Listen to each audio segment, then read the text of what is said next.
ಗುಡ್ಡು ಅವರ ಮಹಾಬ್ರಾಹ್ಮಣ. 11ನೆಯ ತರಂಗ.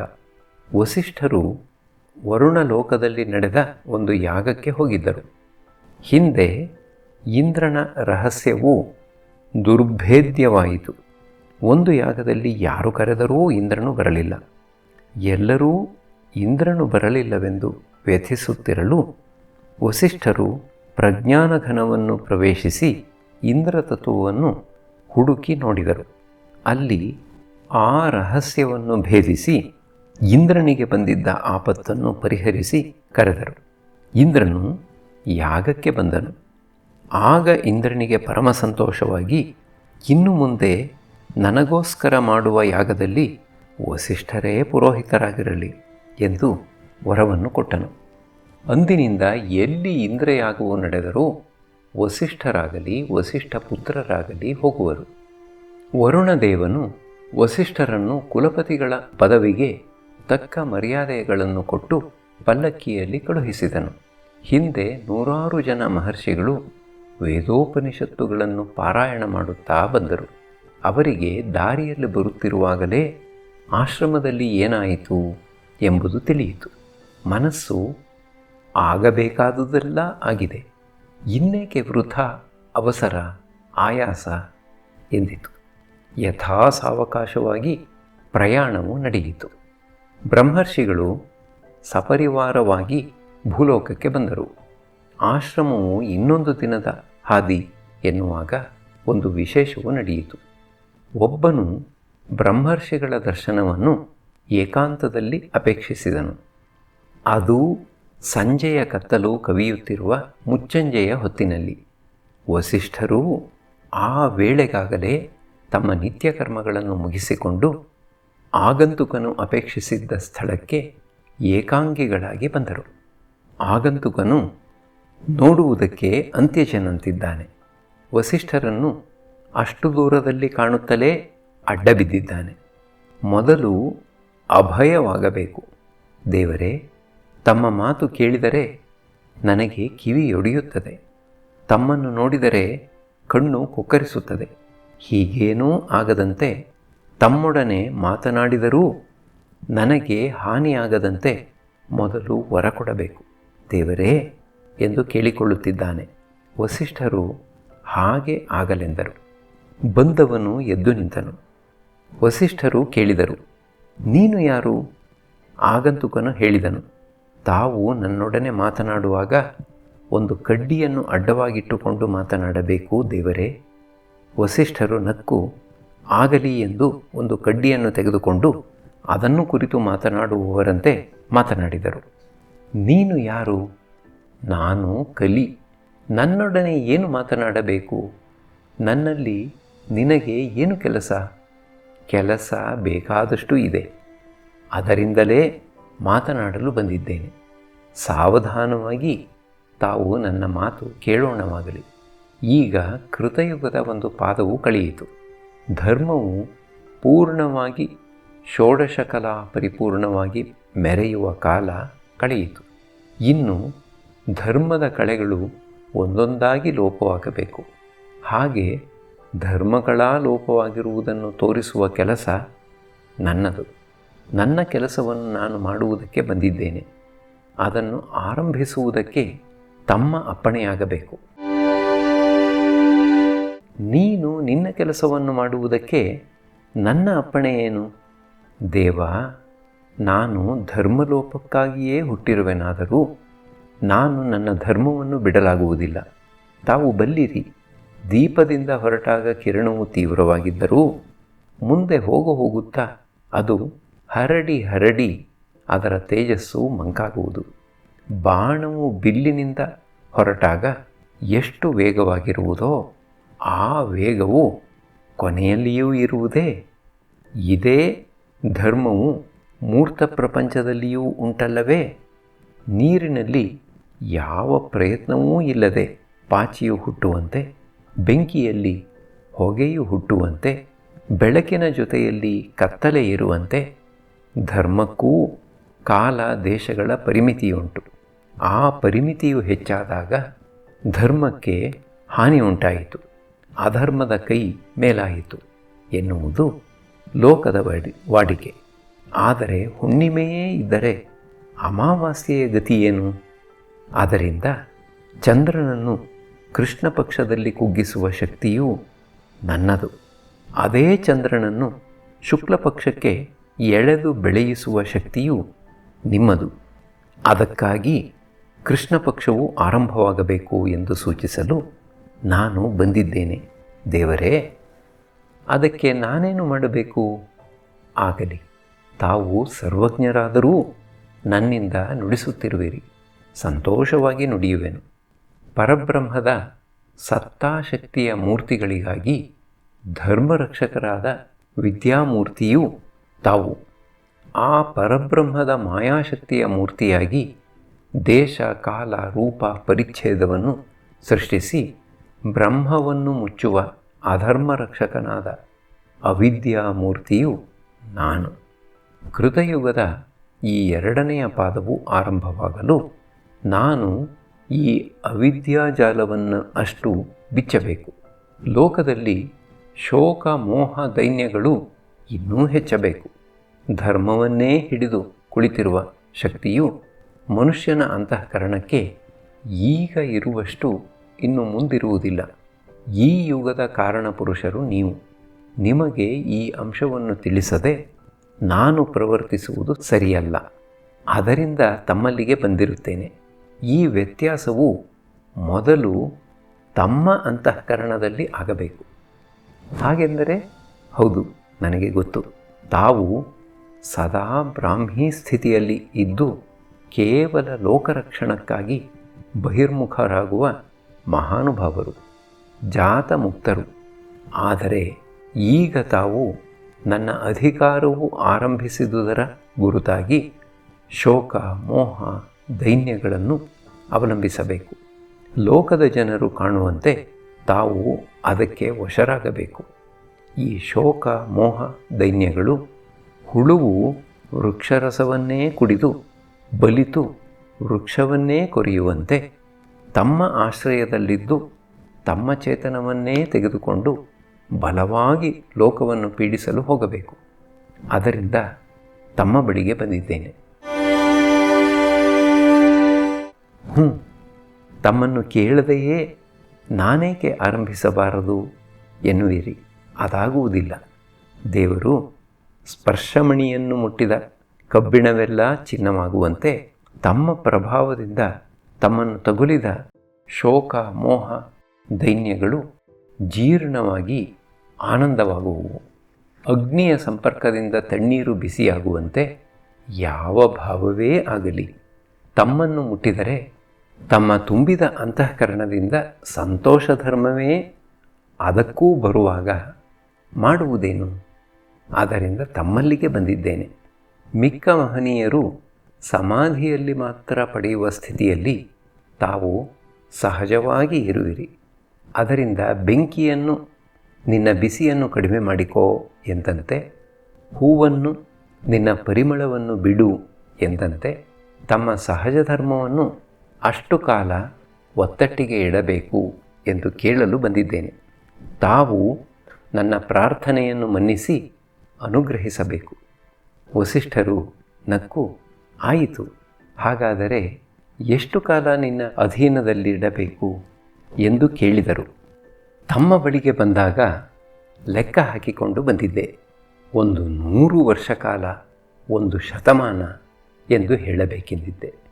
ಈಗ ತಮ್ಮೆದುರು ನಿಂತು ಮಾತನಾಡುತ್ತಾ ನನ್ನ ಸ್ವರೂಪವು ಬದಲಾಗುತ್ತಿದೆ.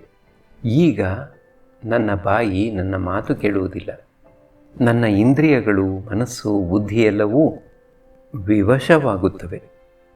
ಈಗ ಮನಸ್ಸು 100 ವರ್ಷವಲ್ಲ, 100 ದಿನ ಎನ್ನುತ್ತದೆ.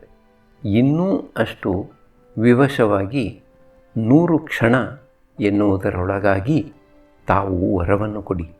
ಆಗಬಹುದು. ಆದರಿದು ಯಾವ ರೂಪವಾಗಿ ಬರುವುದು?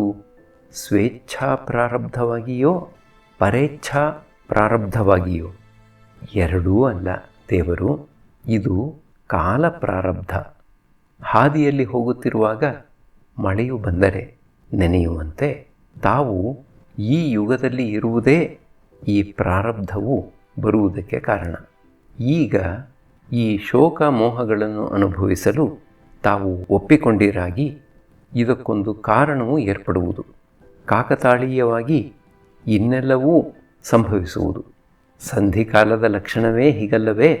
ದೇವರು ತಮ್ಮ ಸನ್ನಿಧಾನದಲ್ಲಿ ನಾನು ಬಹುಕಾಲ ಇರಲಾರೆ, ಇದ್ದರೆ ನನ್ನ ಪ್ರಕೃತಿಯು ಕೆಡುವುದು. ವಾದನಕ್ಕೆಂದು ತೆಗೆದುಕೊಂಡ ಕೊಳಲು ಚಿಗುರಿದರೆ ಅದು ವೇಣುವಾಗಿರುವುದೆಂತೂ? ಅದರಂತೆ ನಾನು ತಮ್ಮ ಸನ್ನಿಧಾನದಲ್ಲಿದ್ದು ಬೆಂಕಿಗೆ ಬಿದ್ದ ಕಡ್ಡಿಯಂತಾಗುವ ಮುನ್ನವೇ ಹೊರಟು ಹೋಗಲು ಅಪ್ಪಣೆಯಾಗಬೇಕು. ತಮ್ಮ ಪ್ರಭಾವದಿಂದ ನನ್ನ ವ್ಯಕ್ತಿತ್ವವು ಅಳಿಸಿ ಹೋದರೆ ನನ್ನನ್ನು ಸೃಷ್ಟಿಸಿರುವ ನಿಯತಿಯ ಉದ್ದೇಶವು ವಿಫಲವಾಗುವುದು. ಈಗೋ ತಮ್ಮ ಅಪ್ಪಣೆಯಾಗಲಿ. ನನ್ನ ಮೇಲೆ ಬಿದ್ದಿರುವ ತಮ್ಮ ಪ್ರಭಾವದ ಮಹಿಮೆಯನ್ನು ಇಲ್ಲಿಯೇ ಕೊಡವಿಕೊಂಡು ಹೋಗುವೆನು. ಕಲಿಯು ಎದ್ದು ತಾನು ಹೊದ್ದಿದ್ದ ಕಂಬಳಿಯನ್ನು ಒದರಿದನು. ಧೂಳು ಹಾರಿ ಹೋಗುವಂತೆ ಪ್ರಕಾಶದ ಕಿಡಿಗಳು ಹಾರಿದವು. ವಸಿಷ್ಠರಿಗೆ ಮತ್ತೆ ನಮಸ್ಕಾರ ಮಾಡಿ ನನಗೆ ಪರಮೋಪಕಾರವಾಯಿತು ಎಂದು ಹೇಳಿ ಹೊರಟು ಹೋದನು. ವಸಿಷ್ಠರು ತೃಣವನ್ನು ಅತ್ತ ಎಸೆದರು. ಅದು ಧಗ್ಗನೆ ಹೊತ್ತಿಕೊಂಡು ಉರಿದು ಹೋಯಿತು. 12ನೆಯ ತರಂಗ. ವಸಿಷ್ಠರ ಆಶ್ರಮದ ಮಗ್ಗುಲಲ್ಲಿ ಬಿದ್ದಿದ್ದ ಕೌಶಿಕನನ್ನು ವಾಮದೇವನು ತನ್ನ ಆಶ್ರಮಕ್ಕೆ ಸಾಗಿಸಿಕೊಂಡು ಬಂದನು. ಅಲ್ಲಿ ಆತನ ಉಪಚಾರದಿಂದ ಕೌಶಿಕನಿಗೆ ದೇಹದ ದಣಿವು ಆರಲು 2-3 ದಿನ ಹಿಡಿಯಿತು. ಈಗ ಕೌಶಿಕನು ಪೂರ್ವದಂತಾಗಿದ್ದಾನೆ ಎನ್ನಬಹುದು. ಆದರೆ ಒಂದು ಬದಲಾವಣೆಯಾಗಿ ಹೋಗಿದೆ. ಹಿಂದೆ ವಸಿಷ್ಠರ ಹೆಸರು ಹೇಳಿದರೆ ಅವನಿಗೆ ರೇಗುವುದು, ಮೈಯೆಲ್ಲ ಉರಿಯುವುದು, ಮೈಯಲ್ಲಿರುವ ತೊಟ್ಟು ರಕ್ತದ ಕಣಕಣವೂ ಕಾದು ಕುದಿಯುವುದು. ಈಗ ಹಾಗಿಲ್ಲ. ವಸಿಷ್ಠನ ಕಥೆಯನ್ನು ಕೇಳಬೇಕು. ಅವರ ಮಾತೇ ಮಾತು. ಅವರ ದೊಡ್ಡತನದ ಗುರುತು ಹಿಡಿದು ಆ ಗುಟ್ಟನ್ನು ಸಾಧಿಸಬೇಕು ಎಂಬ ಆಸೆಯು ತಾನೇ ತಾನಾಗಿದೆ.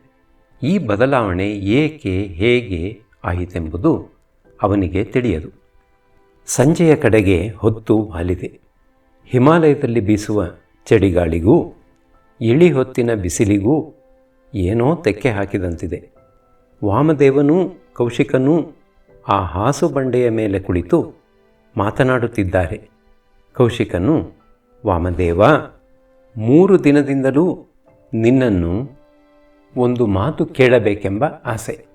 ನಮ್ಮ ಆಶ್ರಮದಿಂದ ವಸಿಷ್ಠಾಶ್ರಮವು 2 ದಿನದ ಹಾದಿ. ನೀನು ಆ ಹೊತ್ತಿಗೆ ಸರಿಯಾಗಿ ಅಲ್ಲಿಗೆ ಹೇಗೆ ಬಂದೆ? ನೀನು ಬರದಿದ್ದರೆ ನನ್ನ ಗತಿಯೇನಾಗುತ್ತಿತ್ತು? ಹೀಗೆ ವಸಿಷ್ಠರ ಮೇಲಿನ ಕ್ರೋಧವು ಹೋಗಿ ಇನ್ನೇನೋ ಭಾವ ಬಂದಿರುವುದೇಕೆ? ಇದೆಲ್ಲವನ್ನೂ ದಯವಿಟ್ಟು ಹೇಳು ಎಂದನು. ವಾಮದೇವನು ನಕ್ಕನು. ಇದಿಷ್ಟು ನೀನೇ ತಿಳಿದುಕೊಳ್ಳಲು ಸಾಧ್ಯ. ಆದರೂ ನೀನು ಇದರ ರಹಸ್ಯವನ್ನು ಏಕೆ ಭೇದಿಸಿಲ್ಲವೋ ಕಾಣೆ. ಆಗಲಿ, ಈ ದಿನ ನನಗೂ ಮಾತನಾಡುವ ಚಪಲ ಬಂದಿದೆ. ಏನಾಗಬೇಕು ಹೇಳು. ಏನು ಹೇಳು ಎಂದರೆ ಅದನ್ನು ಹೇಳುತ್ತೇನೆ. ಕೇಳುವುದು ನಿನ್ನ ಭಾರ, ಹೇಳುವುದು ನನ್ನ ಭಾರ ಎಂದನು. ಹಾಗಾದರೆ ಕೇಳು. ಆ ಆಪತ್ಕಾಲಕ್ಕೆ ಸರಿಯಾಗಿ ನೀನು ಹೇಗೆ ಬಂದೆ? ನನಗೆ ಆಪತ್ಕಾಲವೆಂದು ನಿನಗೆ ಹೇಗೆ ಗೊತ್ತಾಯಿತು? ಮನಸ್ಸೆನ್ನುವುದು ಒಂದು ಬೆಳಕಿನ ಕಂಬ. ಈಗ ವ್ಯವಹಾರದಲ್ಲಿರುವಾಗ ಅದರ ಒಂದು ಕೊನೆಯನ್ನು ಮಾತ್ರ ನಾವು ಕಾಣುತ್ತೇವೆ. ಅದು ಇಂದ್ರಿಯಗಳ ಸಂಬಂಧದಿಂದ ಒಡೆದು 5 ಪಾಲಾಗಿ ಹರಡಿ ಹೋಗಿದೆ. ಹಾಗೆ ಚದುರಿರುವ ಮನಸ್ಸನ್ನು ಒಟ್ಟುಗೂಡಿಸುವ ಉಪಾಯ ಒಂದುಂಟು. ಅದರ ಹೆಸರು ಸಂಯಮ. ಅದನ್ನು ಕಲಿತವನು ಸುಲಭವಾಗಿ ದೇಶಕಾಲಗಳನ್ನು ಮೀರಬಲ್ಲನು. ಎಲ್ಲಿರುವುದನ್ನು ಬೇಕಾದರೂ ನೋಡಬಲ್ಲನು. ಭೂತ ಭವಿಷ್ಯತ್ತುಗಳಲ್ಲಿ ಇರುವ ಏನನ್ನಾದರೂ ತಿಳಿಯಬಲ್ಲನು. ಈಗ ಮನಸ್ಸು ಇಂದ್ರಿಯಗಳ ಮೂಲಕ ವ್ಯಾಪಾರ ಮಾಡುವುದರಿಂದ ದೇಹಧಾರಿಯಾದ ರಾಜನಂತೆ ಶಕ್ತಿಹೀನವಾಗಿರುವುದು. ಇಂದ್ರಿಯಗಳನ್ನು ಬಿಟ್ಟು ವ್ಯವಹಾರ ಮಾಡುವುದನ್ನು ಕಲಿತುಕೊಂಡರೆ ಅದು ಸರ್ವಶಕ್ತ ಸಂಪನ್ನವಾಗುವುದು. ಹಾಗೆ ಅಭ್ಯಾಸ ಮಾಡಿ ಈ ವಿದ್ಯೆಯನ್ನು ಕಲಿತವನಿಗೆ ಎಲ್ಲಿ ಯಾವಾಗ ಏನು ನಡೆಯುವುದು ಎಂಬುದನ್ನು ಅರಿಯಲು ಕಷ್ಟವಾಗುವುದಿಲ್ಲ.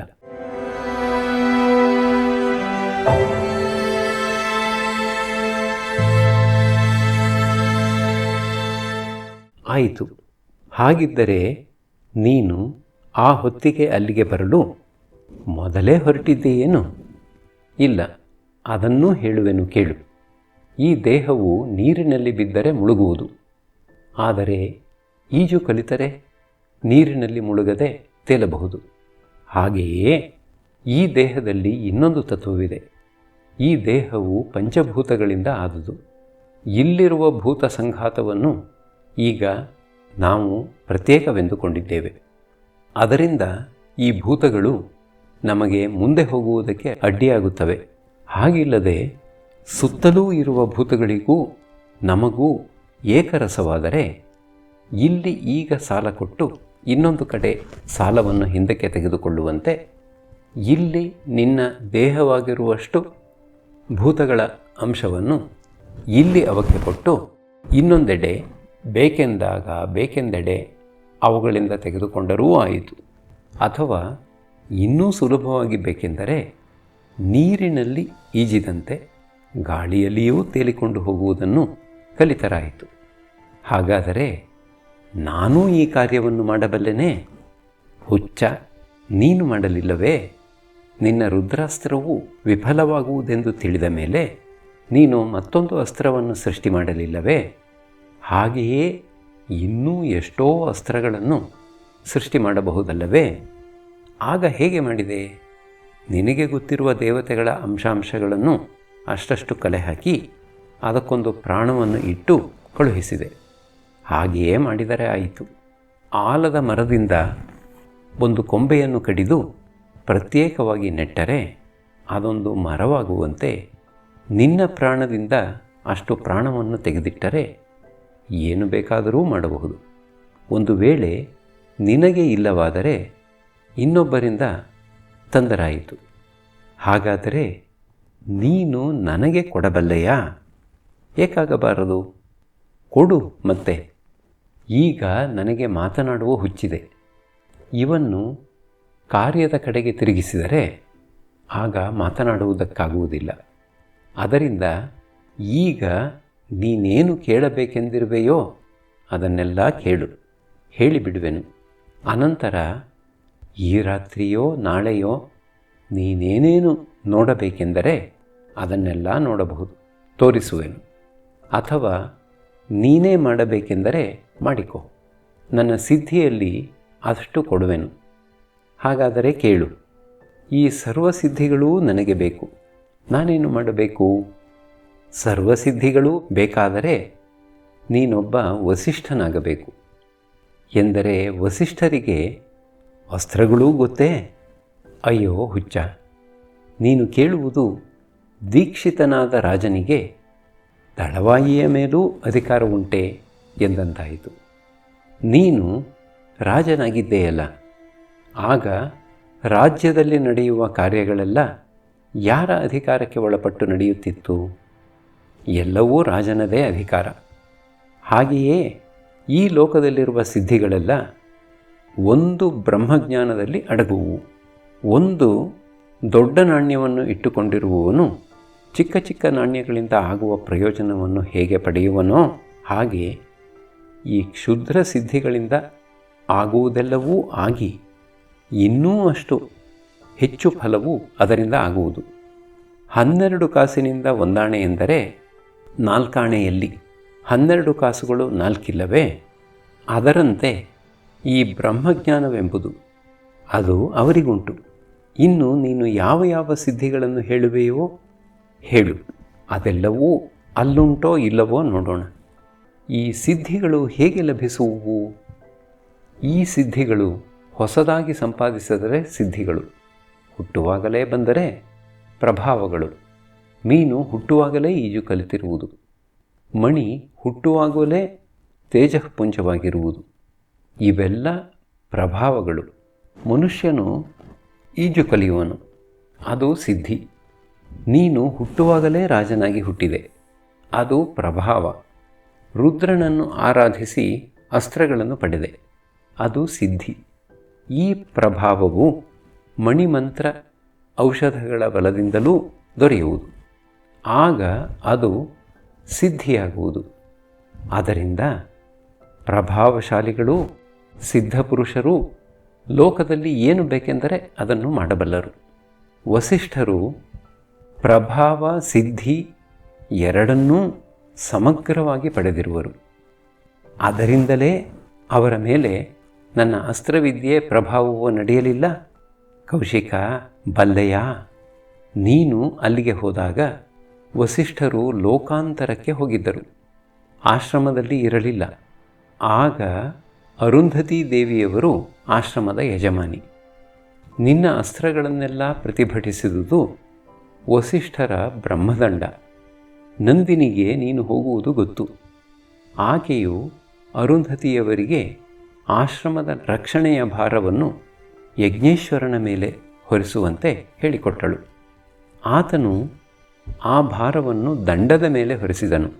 ನೀನು ಸಾಕ್ಷಾತ್ತಾಗಿ ವಸಿಷ್ಠರನ್ನು ಪ್ರತಿಭಟಿಸಲಿಲ್ಲ, ಅರುಂಧತಿ ದೇವಿಯನ್ನೂ ಪ್ರತಿಭಟಿಸಲಿಲ್ಲ. ಅವರ ಪ್ರಭಾವದ ಒಂದಂಶವನ್ನು ಮಾತ್ರ ಪ್ರತಿಭಟಿಸಿದೆ. ಅದನ್ನು ಗೆಲ್ಲಲು ನಿನ್ನಿಂದ ಆಗಲಿಲ್ಲ.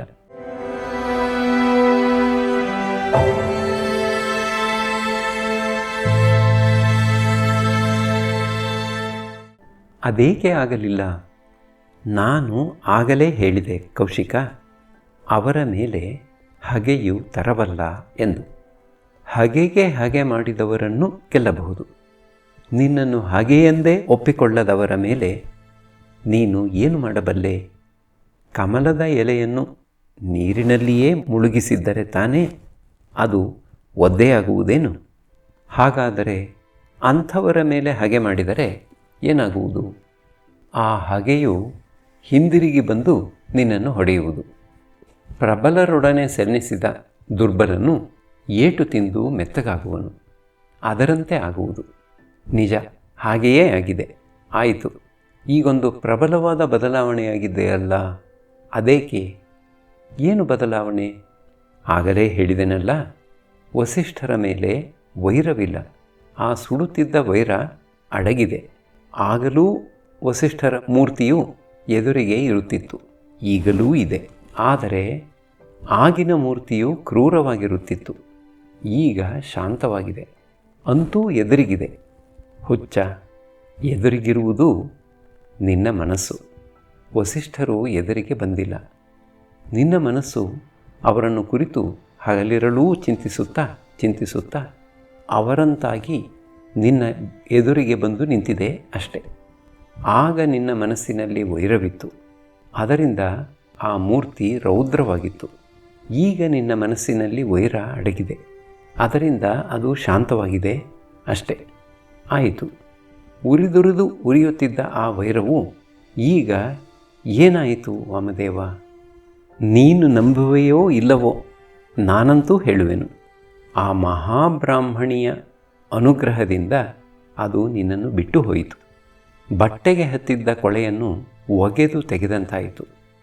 ಅಷ್ಟೇನು, ಆಕೆಯು ಬ್ರಹ್ಮದಂಡವನ್ನು ರಕ್ಷಣೆಗೆ ವಿನಿಯೋಗಿಸುವಾಗ ಸಾಧ್ಯವಾದರೆ ಕೌಶಿಕನ ವೈರವು ಕಳೆಯಲಿ ಎಂದರು. ಅದರಿಂದ ನೀನು ಮೂರ್ಛೆ ಬಿದ್ದಿದ್ದಾಗ ಆ ಬ್ರಹ್ಮದಂಡವು ಬಂದು ನಿನ್ನಲ್ಲಿದ್ದ ವೈರವನ್ನು ಆಕರ್ಷಿಸಿ ಹೊರಕ್ಕೆ ಎಳೆದುಕೊಂಡು ಸುಟ್ಟುರುಹಿತು. ಹೊದ್ದಿದ್ದ ಬಟ್ಟೆಯನ್ನು ಕಿತ್ತೆಸೆದಂತಾಗಿ ನೀನು ನಿರ್ವೈರನಾದೆ. ಕೌಶಿಕನಿಗೆ ಕಣ್ಣಲ್ಲಿ ನೀರು ಬಂತು. ತನ್ನಿಂದ ಆಗಬೇಕಾಗಿದ್ದ, ತಾನು ಮಾಡಬೇಕೆಂದಿದ್ದ ಹಾನಿಯ ಪ್ರಮಾಣವನ್ನು ಭಾವಿಸಿಕೊಂಡನು. ಅದಕ್ಕೆ ಪ್ರತಿಯಾಗಿ ಆಶ್ರಮವಾಸಿಗಳಿಂದ ತನಗಾದ ಉಪಕಾರವನ್ನು ನೆನೆದನು. ತನ್ನ ಅಪರಾಧವು ಒಂದು ಪರ್ವತದಷ್ಟಾದರೆ ಅವರಿಂದ ತನಗೆ ಆಗಿರುವ ಉಪಕಾರವು ಒಂದು ಲೋಕದಷ್ಟು ಎಂಬುದು ಮನವರಿಕೆಯಾಯಿತು. ನೀರವವಾಗಿ ಕೌಶಿಕನು ಕಣ್ಣೀರು ಬಿಟ್ಟನು. ವಾಮದೇವನೂ ಅದನ್ನು ಕಾಣದವನಂತೆ ಕುಳಿತಿದ್ದನು. ವೀರಾಗ್ರೇಸರನಾದ ಕೌಶಿಕನು ಹಾಗೆ ನಿಷ್ಪೌರುಷನಂತೆ ಕಣ್ಣೀರು ಕರೆಯುವುದು ಆತನಿಗೆ ಸಮ್ಮತವಾಗಲಿಲ್ಲ. ಅದಕ್ಕಾಗಿ ಅವನ ಮನಸ್ಸನ್ನು ಬೇರೆ ಕಡೆಗೆ ಎಳೆಯಬೇಕೆಂದು ಹೇಳಿದನು. ಕೌಶಿಕ, ಈಗ ತಾನೇ ನಿನ್ನ ವೈರವು ಅಳಿದಿರುವುದು ಎಂದುಕೊಂಡೆಯೇನು? ಇಲ್ಲ, ಇನ್ನೂ ಇದೆ. ಈಗ ಸೂಕ್ಷ್ಮವಾಗಿದೆ. ನೀನು ಕ್ಷತ್ರಿಯ, ಮರೆಯಬೇಡ. ನಿನ್ನ ಕ್ಷತ್ರಿಯತ್ವವು ಇರುವವರೆಗೂ ನಿನ್ನ ಕಾಮಕ್ರೋಧಗಳು ಅಡಗುವುದಿಲ್ಲ. ಒಂದು ವೇಳೆ ಈಗ ಬೀಜರೂಪವಾಗಿ ಸೂಕ್ಷ್ಮವಾಗಿ ಅಡಗಿ ಕುಳಿತಿದ್ದರೂ ಇನ್ನೊಮ್ಮೆ ಪ್ರಕಟವಾಗಿ ವಿಜೃಂಭಿಸಿ ನಿಲ್ಲುವುವು. ಕೌಶಿಕನು, ಇಲ್ಲ ವಾಮದೇವ, ಇನ್ನು ನಾನು ಈ ಜನ್ಮದಲ್ಲಿ ಆ ಆಶ್ರಮದ ಕಡೆಗೆ ದುರ್ಭಾವನೆಯಿಂದ ತಿರುಗುವುದಿಲ್ಲ. ನನಗೆ ನಂದಿನಿಯೂ ಬೇಡ, ಮತ್ತೇನೂ ಬೇಡ. ವಸಿಷ್ಠರ ಮನವು ನೋಯುವ ಕೆಲಸ ಯಾವುದನ್ನೂ ನಾನು ಮಾಡುವುದಿಲ್ಲ ಎಂದನು. ಹಾಗಾದರೆ ಈಗ ವಸಿಷ್ಠರ ಆಶ್ರಮಕ್ಕೆ ಹೋಗಿ ಅವರ ಪಾದಕ್ಕೆ ಬಿದ್ದು ತಪ್ಪಾಯಿತು ಎನ್ನಲು ಸಿದ್ಧನಾಗಿರುವೆಯಾ? ವಾಮದೇವನ ಮಾತು ಕೌಶಿಕನಿಗೆ ತಟ್ಟನೆ ಅರ್ಥವಾಗಲಿಲ್ಲ. ಅಷ್ಟು ಹೊತ್ತು ಯೋಚಿಸಿ ನೋಡಿದನು.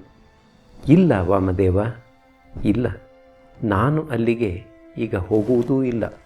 ಹೋಗುವೆನು, ಆದರೆ ಆಗ ನಾನು ಕೌಶಿಕನಾಗಿ ಹೋಗುವುದಿಲ್ಲ, ಮತ್ತೊಬ್ಬ ವಸಿಷ್ಠನಾಗಿ ಹೋಗುವೆನು ಎಂದನು. ಅದರಿಂದಲೇ ವೈರವು ಹೋಗಲಿಲ್ಲ ಎಂದು ನಾನು ಹೇಳಿದುದು. ಆದರೆ ಈಗ ಆ ವೈರವು ವಿನಾಶಕರವಾಗುವ ಬದಲು ಸರಿಯಾದ ಮಾರ್ಗವನ್ನು ಹಿಡಿದಿದೆ. ಅದನ್ನು ನೀನು ಸರಿಯಾಗಿ ಉಪಯೋಗಿಸಿಕೊ. ಹಾಗೆ ಸರಿಯಾಗಿ ಉಪಯೋಗಿಸಿದರೆ ನೀನೂ ಒಬ್ಬ ಮಹಾಪುರುಷನಾಗುವೆ. ಆದರೆ ವಸಿಷ್ಠರಂತೆ ನೀನು ಮಹಾಬ್ರಾಹ್ಮಣನಾಗುವೆಯೋ ಇಲ್ಲವೋ ನಾನು ಅದನ್ನು ಹೇಳಲಾರೆ ಎಂದನು. ಕೌಶಿಕನು ತಟ್ಟನೆ ತಿರುಗಿ, ಏನಂತೆ? ನಾನು ಮಹಾಬ್ರಾಹ್ಮಣನಾಗುವುದಿಲ್ಲವೇ? ಬ್ರಾಹ್ಮಣರ ಬ್ರಾಹ್ಮಣನಾಗುವೆನು ಎಂದನು. ವಾಮದೇವನು ನಕ್ಕು, ಅದು ಅಸಾಧ್ಯವಲ್ಲ. ಆದರೆ ನಿನ್ನ ಕ್ಷತ್ರಿಯ ರಕ್ತದ ಕಣಕಣವೂ ಬ್ರಾಹ್ಮಣವಾದರೆ ಅದು ಸಾಧ್ಯ. ಹಾಗಾಗುವುದೇನು? ನಿನ್ನ ಮೈಯಲ್ಲಿರುವ ರಕ್ತವೆಲ್ಲ ಬ್ರಾಹ್ಮಣವಾಗಿ ನಿನ್ನ ಬೀಜ ರಕ್ತವು ಬ್ರಾಹ್ಮಣವಾದರೆ ಅದು ಸಾಧ್ಯ. ಅಷ್ಟು ಮಾಡಲು ನಿನ್ನಿಂದ ಆಗುವುದೇ ಎಂದು ಬಲು ಅಪನಂಬಿಕೆಯಿಂದ, ಸಂಶಯದಿಂದ, ಸಾಧ್ಯವಿಲ್ಲವೆಂಬ ನಂಬಿಕೆಯಿಂದ ನುಡಿದು ನಕ್ಕನು.